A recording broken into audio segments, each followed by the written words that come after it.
அனைவருக்கும் வணக்கம். நாமக்கல் நகர மற்றும் தாலுகா ஹோட்டல் உரிமையாளர் சங்கத்தின் சார்பாக நாங்கள் பேசுகிறோம். ஸோ நாங்கள் வந்து பார்த்திங்கன்னா, ஸ்விக்கி ஜொமேட்டோ கூட அவங்களோட கமிஷன்ஸ் மற்ற மறைமுக கட்டணத்தை குறைக்கிறதுக்காக கேட்டிருந்தோம். அதுக்கு ஒரு வாரம் டைம் கொடுத்துருந்தோம். பட் அந்த டைமுக்குள்ளே அவங்களால எந்த உடன்பாடும் எடுப்படாதனால இன்று முதல் நாமக்கல் நகரில் இருக்கிற அனைத்து ஹோட்டல், ஸ்வீட்ஸ், பேக்கரி அனைத்து உணவகங்களும் ஸ்விக்கி ஜொமேட்டோ டெலிவரி நாங்கள் நிறுத்தியிருக்கிறோம். காலையிலேருந்து எல்லாமே ஆஃப் பண்ணிட்டோம். இதுதான் இந்த சூழ்நிலை. மக்களுக்கிட்ட நாங்கள் ஒரு சின்ன தகவலை தெரிவிச்சுக்கிறோம்.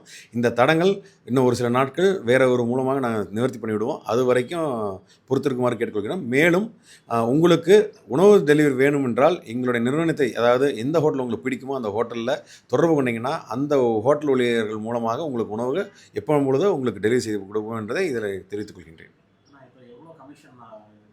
அதாவது தற்போது பார்த்தீங்கன்னா, ஒவ்வொரு ஹோட்டலுக்கும் ஒவ்வொரு விதமான கமிஷன் இருக்குங்க. ஒரு 25% ஒரு 35-40% வரைக்கும் கமிஷன்ஸ் வந்து வேரியேஷன் இருக்குங்க. ஒவ்வொரு ஹோட்டல் உணவகத்துக்கு தகுந்த மாதிரி அவங்க வேரியேஷன்ஸ் பண்ணிகிட்ருக்காங்க. அதாவதுங்க, செயின் ஆஃப் ரெஸ்டாரண்ட்ஸ் அப்படின்னு பார்த்தீங்கன்னா அவங்களுக்குலாம் 18% தான் இருக்குங்க. ஒரு சில பிரபலமான உணவகங்கள் இருக்குது, தமிழ்நாடு ஃபுல்லாக இருக்காங்கன்னா அவங்களுக்குலாம் 18%, 15% கூட கமிஷன்ஸ் வாங்கிட்டு இருக்காங்க. அதே ஒரு சின்ன நடுத்தர உணவகமாக இருந்தால் ஒரு 25%ங்க. ரொம்ப வணிகம் கம்மியாக செஞ்சுட்டு இருக்கிற உணவகத்துக்குலாம் பார்த்தீங்கன்னா 30-35% வசூல் பண்ணுறாங்க.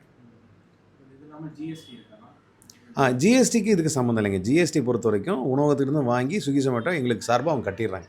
இந்த ஜிஎஸ்டி இஷ்யூஸ் இல்லைங்க. பட் அவங்க வாங்குகிற கமிஷன் இப்போ வந்து 30% கமிஷன் வாங்குறாங்கன்னா அந்த 30%க்கு ஒரு 18% ஜிஎஸ்டி இருக்குது. அதுவும் நாங்கள் தான் கொடுக்குறோங்க அந்த கமிஷன்.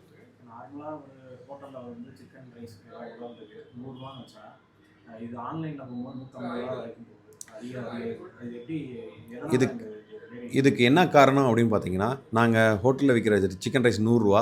பட் கஸ்டமருக்கு நாங்கள் ரூ. 150 ஆன்லைனில் கொடுக்குறோம். என்ன காரணம், நாங்கள் அந்த 35% எங்கள் கையிலேருந்து போக முடியாதுங்க. ஏன்னா எங்களுக்கு ஆல்ரெடி பார்த்தீங்கன்னா இன்றைக்கி இருக்கிற விலைவாசி உயர்வு, ஊழியர்களின் சம்பளம், இது வாடகை, கரண்ட் பில் இதெல்லாம் கன்சிடர் பண்ணும்போது எங்களால் பெருசாக வந்து லாபம் இல்லை.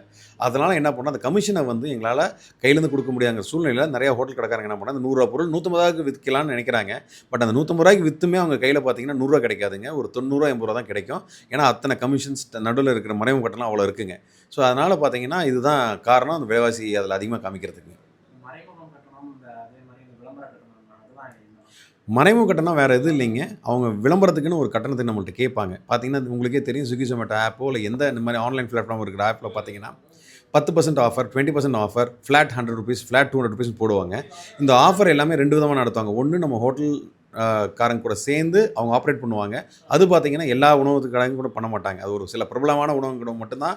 ஏன்னா அதை வந்து உட்காந்து பேசி போடுவாங்க. மற்ற எல்லா உணவகத்துக்கும் அவங்களே ஆட்டோமேட்டடாக பார்த்திங்கன்னா ஒரு அட்வர்டைஸ்மெண்ட்டை ரன் பண்ணிவிடுவாங்க.